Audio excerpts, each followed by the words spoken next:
यहाँ पर एवरेज कितना कमा लेते हैं इंडियन? 2 लाख सर। 2 लाख रुपए महीना। और बचा कितना लेते हैं? सर बचा लेते हैं 2 लाख। 2 लाख बचा लेते हैं जी सर। यहाँ पे कोई एज बाउंडेशन नहीं है। लाइक कोई जब चाहे तब कोई पढ़ सकता है। पहली बात ये है अपने यहाँ हर चीज का एज बाउंडेशन, तो वो चीज एक अब उसके कई सारे पैरामीटर से नहीं कह सकते क्यों है। मेरी बेटी बता रही है कि इसको मल्टीप्लाई वगैरह ऐसे सिखा रहे कि 3 मछलियां हैं वो समुद्र में तैर रही हैं, 3 और आ गई तो कितनी होगी, इस तरीके से सिखाते हैं। प्रैक्टिकल अप्रोच बहुत ज्यादा। इंडियंस कहीं भी हों, इंडियंस ही रहते हैं। थॉट प्रोसेस उनकी हमेशा परमार्थ की होती है। हम लोग हैं इजराइल और इजराइल में हम लोग हैं भारतीयों के साथ इजरायली दूतावास में, या फिर कहीं तो इजरायली दूत के घर में, है ना। और यहाँ पर इंडिपेंडेंस डे का सेलिब्रेशन हुआ है। भारतीय बड़ी संख्या में यहाँ पर प्रेजेंट हैं। और यहाँ पर जिन लोगों के साथ फिलहाल मैं हूँ, ये कुछ हमारे फॉलोअर्स भी मिल गए जो सब्सक्राइबर्स भी हैं। हमें यहाँ से बहुत कुछ जानने को मिलेगा, विशेष रूप से ये कि भारतीय यहाँ पर कैसा फील कर रहे हैं। तो आइए शुरुआत करते हैं। हमारे साइड में ही एक सोशल मीडिया इन्फ्लुएंसर है, इजराइल में रहकर भारतीयों को इन्फ्लुएंस कर रहे हैं। नाम बताइए अपना। मेरा नाम राहुल कभी गोरखपुरी है। अच्छा। और मैं इंडिया के गोरखपुर उत्तर प्रदेश से बिलोंग करता हूँ। ठीक है। और सर का मैं काफी समय से, जब मैं पढ़ाई करता था उस समय से इनकी वीडियो में देखता था, और आज इनको मैं सामने देख रहा हूँ। मैं कभी सोचा नहीं था कि सामने से कभी सर से मुलाकात हो जाएगा, लेकिन नसीब में जो लिखा होता है वो एक दिन होना ही है। देखिए, मैं इजराइल में हूँ और सर का मैं वीडियो देख रहा था, काफ़ी दिनों से इनको फॉलो भी कर रहा था, इनके टीम से भी बातचीत करने की कोशिश कर रहा था। और फाइनली जब आप किसी चीज़ को दिल से मानोगे, दिल से चाहोगे, तो फाइनली वो चीज़ लास्ट में आपको मिलेगा ही मिलेगा। देखिए, सर से मुलाकात हुआ, मैं काफ़ी दिन से परेशान था। लास्ट में इनकी टीम से बात हुई और आज 15 अगस्त इंडिपेंडेंस डे के शुभ अवसर पे यहाँ पे हमारी जो एम्बेसी का घर है, यहाँ पे सर से मुलाकात हुआ। और ये हमारे लिए बहुत सौभाग्य की बात है कि सर के माध्यम से एक बार फिर पूरे इंडिया के लोग जो है सर के चैनल पे देख रहे हैं। मुझे बहुत बहुत धन्यवाद, और सर को भी बहुत बहुत धन्यवाद इस शुभ अवसर के लिए, इस शुभ पल के लिए, मेरे को इतना प्यार देने के लिए। बहुत बढ़िया। और सर तो विनोद जी क्या कर रहे हैं आप यहाँ पे, ये बताएं। अच्छा सॉरी, माफी, नाम बताएं। मैं विनोद नाम से विनोद ये हैं, सॉरी। आप क्या कर रहे हैं भाई यहाँ पे? मैं यहाँ पे आया था 9 अक्टूबर सन 2024 को आया था, और मेरे को यहाँ पे 1 साल से ज्यादा हो गए हैं। और मैं यहाँ पे आया था कंस्ट्रक्शन बिल्डिंग प्रोजेक्ट में, लेकिन अभी मैं जेरूशलम में जो है काम कर रहा हूँ, मेट्रो में। अच्छा। एक तरह से हमारा जो है वर्क है वायरिंग का ही है, जो कॉपर की वायर जाती है ऊपर से। कंस्ट्रक्शन थोड़ा सा हट के अलग है। मैं आपसे कुछ क्वेश्चंस बिल्कुल पूछता हूं, आप उनके जवाब दीजिए। ये माइक जो है ना, ये इस तरह से रखिएगा कि अपन औरों के भी जवाब लेते चले। अभी बड़ी संख्या में भारतीय यहाँ पर आए थे, सरकार की तरफ से यहाँ पर भेजा गया था रोजगार के लिए। कुछ उनके संपर्क में हैं आप? बिल्कुल, जितने भी हमारे भारत के जो है यहाँ पे आए हैं कंस्ट्रक्शन में, जितने भी भाई हैं लमसम में सारे लोग के कांटेक्ट में हूँ। और अपना यहाँ पे एक Indian help community group in Israel, Rahul कभी गोरखपुरी, मेरा भी चलता है, जिसमें 1000 से ज्यादा लोग हैं। हमारे विकास भाई भी जानते हैं, और बहुत सारे जितने भी वीडियो को भी देख रहे हैं वो भी लोग जानते हैं।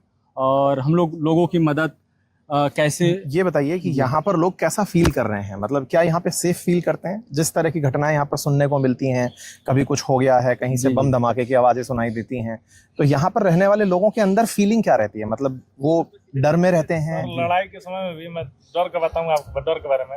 लड़ाई के समय में भी यहाँ पे जो इंडियंस थे वो घर जाने के लिए तैयार नहीं थे। अच्छा। हाँ, और यहाँ पर एवरेज कितना कमा लेते हैं इंडियन? 2 लाख सर। 2 लाख रुपए महीना। और बचा कितना लेते हैं? सर बचा लेते हैं 2 लाख। 2 लाख बचा लेते हैं? जी सर। अरे वेरी गुड यार।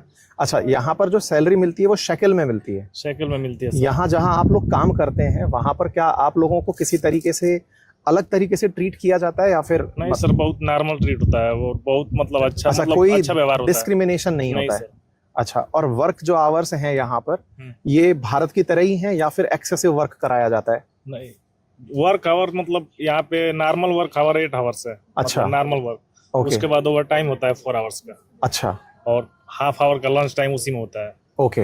इस चीज को मैं थोड़ा सा क्लियर करना चाहूंगा। पहले जिस समय में हम लोग आए थे, NSDC से, नेशनल स्किल डेवलपमेंट कोऑपरेशन, तो उस समय में भारत सरकार से, जब तो यहाँ का जो हेल्पर का जो रेट था 32.31 था, लेकिन अभी इस समय जो है हमारा जो पर हावर जो है शिकिल चल रहा है 34.32 चल रहा है। अच्छा, पर आवर के हिसाब जी, से पेमेंट जी। होता है। और जो जैसा कि हमारे एग्रीमेंट में भी लिखा था कि आप यहाँ पे 8 घंटे यानी पूरे महीने में 182 घंटे आप यहाँ पे काम कर सकते हैं। 182 घंटे का जो रेट है आपको अच्छा। 30.31 के रेट से मिलेगा। उसके बाद यदि आप ऊपर जाते हैं तो जो कंपनी है एज ए गवर्नमेंट के हिसाब से आपको जो है 39 शेकेल 45 शेकेल यदि आप 10 घंटे हो गए तो एक्स्ट्रा काम करने पर पैसा ज्यादा मिलता है। 100%, 125% और 150% होता है। तो यदि आप 10 घंटे काम कर रहे हैं तो 125% में, यदि आप 12 घंटे काम कर रहे हैं तो 150%। अच्छा, अब इस वीडियो को देखने के बाद में दो तरह की बातें आएंगी कि आप वहां जा करके भारतीय लोग जो काम करने गए हैं उनसे बात कर रहे हैं, क्या भारतीय छात्र पढ़ने भी यहाँ आते हैं? तो उसके लिए मैं हमारे IIT कानपुर से आए हुए विनोद जी जो हैं उनसे बात करेंगे। तो विनोद जी, अब आप बताएं आप यहाँ पर क्या कर रहे हैं और आपने क्या पढ़ाई की हुई है, कैमरे में देख के बताएं। धन्यवाद सर मौका देने के लिए। मैं यहाँ पर पोस्ट डॉक्टरल फेलो हूँ। अच्छा। तेल अवीव यूनिवर्सिटी में 2 साल पहले मैं यहाँ आया था, मीन्स लड़ाई शुरू होने से पहले। ओके। सो मैं जून में ज्वाइन किया था, लड़ाई शुरू हुई है इनकी अक्टूबर में। ठीक है। सो लाइक ऑल टाइम हम लोग यहाँ पर थे और यहाँ पर मैं मटेरियल साइंस डिपार्टमेंट में पोस्ट डॉक्टरल कर रहा हूँ। मेरा मतलब बेसिक काम है मैग्नेटिक मटेरियल पे काम करना। ओके। और जैसा और कुछ आप। अच्छा, अब मुझे ये बताइए कि आपने IIT कानपुर से जब तेल अवीव की यात्रा की, क्योंकि आप IIT से ही PhD किए हुए हैं, MTech किए हुए हैं, आपको अपने IIT में और यहाँ के तेल अवीव यूनिवर्सिटी में क्या डिफरेंस लगा? मतलब किस तरह का डिफरेंस है? एकेडमिक्स के हिसाब से बताइए, टेक्नोलॉजी के हिसाब से बताइए, क्योंकि मैं यहाँ पे इनोवेशन सेंटर गया था तो मैंने वहां देखा कि ये इनोवेशन में बहुत आगे हैं। मतलब तेल अवीव के बारे में कहा जाता है कि ये सिलिकॉन वैली के बाद सेकंड वो सिटी है जहाँ पे स्टार्टअप्स तैयार होते हैं। तो क्या यहाँ की यूनिवर्सिटीज में भी यही कल्चर है क्या? मतलब कि यहाँ पे इंक्यूबेशन सेंटर्स हैं क्या IIT की तरह तेल अवीव यूनिवर्सिटी में? यहाँ पर इंक्यूबेशन सेंटर है और प्लस में यहाँ पे प्राइवेट फंडिंग इनका काफ़ी है। लाइक प्राइवेट पार्टनरशिप में ये लोग काम करते हैं, लाइक जो कंपनीज हैं। तो बेसिक डिफरेंस मैंने नोटिस किया है लाइक अपने इंडियन रिसर्च सिस्टम से और यहाँ से, लाइक हम लोग इनोवेशन में क्यों पीछे रह जाते हैं। उसका मेन रीज़न ये है कि बेसिकली हमारे यहाँ रिसर्च डेवलपमेंट का काम बहुत ही, आप लाइक ऑनेस्टली बोलूँ, बहुत ही कम है नहीं। अपने यहाँ लाइक प्रेशर वाइज काम, लाइक प्रेशराइज करके काम होता है। प्रेशराइज मतलब लाइक सपोज कल को मैं जाकर असिस्टेंट प्रोफेसर ज्वाइन करूंगा तो मुझे अपने प्रमोशन के लिए एटलीस्ट लाइक 4-5 साल के अंदर सपोज मुझे इतने पेपर पब्लिश करने हैं, इतने, तो जो हमको पब्लिकेशन का प्रेशर है ना, वो चीज़ हमको लगता है कि कुछ भी करके पब्लिश कर दो। यहाँ पर ये चीज़ें नहीं है। यहाँ पर आप बेसिकली देखेंगे जो अच्छे इंस्टीट्यूट है, लाइक यहाँ पे टॉप क्लास इंस्टीट्यूट है आपका वाइजमैन, टेक्नियन, तेल अवीव, ये सब लाइक रिसर्च में अच्छे हैं। तो यहाँ पर ये 4-5 साल लेते हैं, कोई पेपर ही नहीं आता है। मतलब कोई अपना यूनिक आइडिया पे काम कर रहे हैं। और यहाँ लोग ये नहीं है कि प्रेशर हो, अगर पेपर नहीं आया तो प्रमोशन नहीं होगा या क्या है। तो यहाँ इस तरीके का नहीं, यहाँ कोई अपने मन से कोई भी प्रोजेक्ट चूज कर सकता है, काम कर सकता है। लाइक अनटिल अनलेस लाइक आपका प्रोफेसर कोई डिफाइन किया कि आपको ये काम करना है, ठीक है, उसके अलावा आपको उसको कुछ प्रपोज करते हैं कि हमको ये करना है तो वो मना नहीं करेगा, बोलेगा ठीक है पैरेलली आप कर सकते हो। और वो लोग खुद का आइडिया देते रहते हैं। मतलब यहाँ की ये लोग नए आइडिया पे काम करते हैं। हम लोग क्या करते हैं, पुरानी चीज़ों में ही कुछ इधर उधर करके करते हैं। उसका रीजन है बहुत सारे पैरामीटर्स हैं। तो आपने यहाँ आकर के कुछ ऐसा सीखा कि मैं इंडिया जाकर के इसको अप्लाई करूं और मुझे वहां जाकर के देश के लिए कुछ करने का मौका मिले? जैसे मैं यहाँ आया तो मैं राजस्थान से बिलोंग करता हूँ और राजस्थान में रेगिस्तान अपने आप में एक बड़ी चुनौती है, डेजर्ट एक बड़ी चुनौती है। मेरा मकसद था कि मैं ड्रिप इरिगेशन यहाँ देख कर जाऊँ। हालांकि राजस्थान से पहले भी बहुत डेलीगेशन आ चुके हैं, लेकिन एक होता है कि चूंकि मुझे समाज ने जिम्मेदारी दी है कि मैं लोगों को ज्यादा बड़े स्केल पर बता पा रहा हूँ इन दिनों, तो मैं उन लोगों को बता पाऊँ कि मैंने कुछ ऐसा देखा है। ऐसे में आप लोग जब यहाँ देखते हैं तो क्या मन में ऐसा भाव आता है कि मैं इजराइल में ये चीज देख लिया हूँ, अब जाकर इसे इंडिया में अप्लाई करूंगा, ऐसी कोई फीलिंग आती है? जी, वो होता है। सबसे फर्स्ट पॉइंट तो यही कि कोई इंडिपेंडेंटली कुछ करना चाह रहा है। कोई मान लीजिए आप वहाँ पे फैकल्टी हैं, कोई स्टूडेंट कुछ प्रपोज कर रहा है तो उसके साथ में मतलब कोऑर्डिनेट करिए, देखिए वो क्या कह रहा है, उसकी चीज़ें समझिए और उस हिसाब से मतलब उसको सपोर्ट करिए और अपने भी उस डायरेक्शन में काम करिए। तो पहली चीज़ तो ये है कि उसे अपना इंडिपेंडेंट आइडिया लेके जाके, लाइक बेसिकली सपोज हम अभी इंडिया में क्वांटम कंप्यूटिंग का भी काम सारी दुनिया मतलब हमसे सोचिए कि कई लेवल आगे है, हम क्यों पीछे, हम अपना इनोवेशन नहीं कर पाते। तो मेन चीज़ मेरा फोकस ये है कि जा करके कुछ क्वांटम मटेरियल्स डेवलप करना फॉर क्वांटम कंप्यूटिंग। और जो like the main hot topic this time like super conducting material, so वो आपका क्वांटम में प्रधानमंत्री मोदी ने भी अपने भाषण हाँ, में बताया है कि हम लोग सेमीकंडक्टर्स में काफी अच्छा काम करना शुरू कर चुके हैं इंडिया में। 4 इंडस्ट्री शुरू हो चुकी हैं, 6 पाइपलाइन में है। आज प्रधानमंत्री के भाषण में था। जी। तो खैर मेजर टेक अवे लेते हुए आपकी बात से वो यही है कि इनोवेशन के अंदर भारत को आवश्यकता है यहाँ से कुछ सीखने की, जी, बिल्कुल। कि ये लोग प्रेशर के बिना इनोवेशन कराते हैं, Right, ताकि right, लोग जुगाड़ से इनोवेशन नहीं करते, रियलिटी में राइट। इनोवेशन और करते one more point I want to add, like ये यहाँ पे कोई एज बाउंडेशन नहीं है। अच्छा, लाइक कोई जब चाहे तब कोई पढ़ सकता है, पहली बात ये है। अपने यहाँ हर चीज का एज बाउंडेशन है, तो वो चीज एक अब उसके कई सारे पैरामीटर से नहीं कह सकते क्यों है, बहुत बढ़िया। लेकिन यहाँ पर ऐसा नहीं। तो एक कई सारे प्रेशर फैक्टर जो प्रेशर को कम करते हैं। सो लाइक मेरा मोटिव ये है कि कुछ ऐसा करना जो लाइक आपका basically quantum computing, quantum materials आजकल ये हॉट टॉपिक में है, और ये हमारे आने वाली सोसाइटी को काफी इन्फ्लुएंस करेंगे, आप देखिएगा आने वाले दिनों में।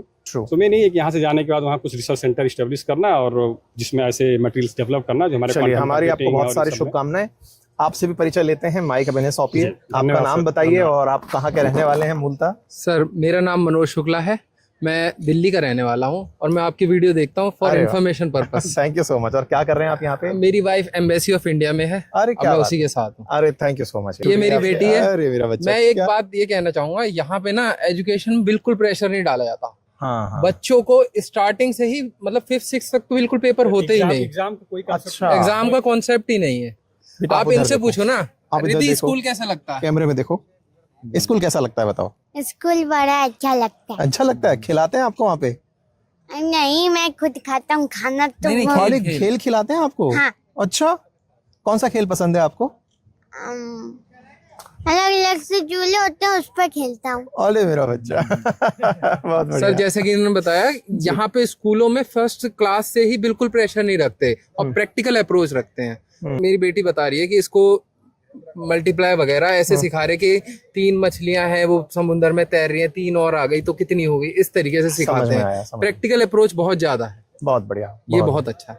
ठीक है, विकास जी से पूछते हैं। विकास जी, आप कहाँ के रहने वाले हैं? मैं उत्तर प्रदेश देवरिया का। कोई बात नहीं, खड़ा रहने में। हाँ, देवरिया का उत्तर प्रदेश। देवरिया उत्तर प्रदेश के रहने वाले हैं। ठीक है, और यहाँ पर कितना टाइम हो गया आपको आए हुए? मैं 2 अप्रैल को आया था पिछले साल। ठीक है, क्या कहना चाहोगे यहाँ पर जो लोग हैं उन सबको, जो आपको देखने वाले हैं बाहर उस तरफ? मैं उनसे यही कहना चाहूंगा जो यहाँ पे हैं वो अपना पूरा 5 साल यहाँ बिताएं और फिर घर जाके कोई अच्छा स्टार्टअप करें। अरे क्या बात है। चलिए, बहुत सारी शुभकामनाएं आपको। Thank you. इन्हें अब हो गया हमारी, आप भी फटाफट बता दीजिए कहाँ से, ताकि गांव वाले देखें आपको। मैं सिद्धार्थ नगर डिस्ट्रिक्ट उत्तर प्रदेश से हूँ क्या बात। और करंटली रांची में रहता हूँ। ठीक है, सो लाइक घर हमारा सिद्धार्थ नगर में है, रहता रांची में हूँ, तो आना जाना लगा रहता ढूंढ है। लीजिएगा, लड़का एलिजिबल बैचलर है। चलिए ठीक है, आप भी बता दीजिए, फिर हम इसको रोकते हैं। मैं राहुल कबीर गोरखपुरी, गोरखपुर उत्तर प्रदेश से हूँ। और सर्वप्रथम मैं एक हिंदुस्तानी हूँ यहाँ पे, और मेरा बस एक ही मकसद और एक ही प्यारा मैसेज है अपने इंडिया के लोगों को। आप इंडिया में हो या दुनिया में किसी भी कोने में, जैसे मैं एज ए इजराइल में हूँ, मैं यहाँ पे अपनी सैलरी 1.5 लाख रुपए बचा रहा हूँ। तो यहाँ पे अपने कुछ पैसे के क्योंकि मैं भी कुछ समय पहले एक गरीब, एक असहाय हुआ करता था, लेकिन आज भगवान की दुआ से और आप लोगों के प्यार से आज मैं कुछ कमा रहा हूँ। तो आप जो अपने कुछ पैसे का गरीबों के लिए थोड़ा सा दान कीजिए। जैसे मैंने अभी जस्ट चालू किया इसी मंथ से, मैंने एक बच्ची को जो है एक साइकिल, पूरे साइकिल, किताब और कलम का उसका जो पूरा सहयोग दिया। आजमगढ़ की बच्ची रहने वाली है, और आगे भी हर मंथली यही सोचा हूँ कि पर मंथली अपनी सैलरी से कुछ न कुछ जो है गरीबों के लिए वो करें। तो आप कहीं पे भी रहें। समय में प्रत्याशी सबसे पहले कहाँ से शुरू करोगे? विधानसभा से कि सांसदी से शुरू करोगे? बताइए। ग्राम प्रधानी से शुरू करेंगे। चलिए, बहुत अच्छा लगा। इंडियंस कहीं भी हों, इंडियंस ही रहते हैं। थॉट प्रोसेस उनकी हमेशा परमार्थ की होती है, सेविंग की होती है और अपनों के लिए भला करने की होती है। हम यहाँ पर आए और यहाँ आकर के हमें बहुत अच्छा लगा, और यहाँ से जिन भारतीयों से हम मुलाकात किए, बहुत बहुत धन्यवाद, और फिर हम जल्दी मुलाकात करते हैं। Thank you. आइए।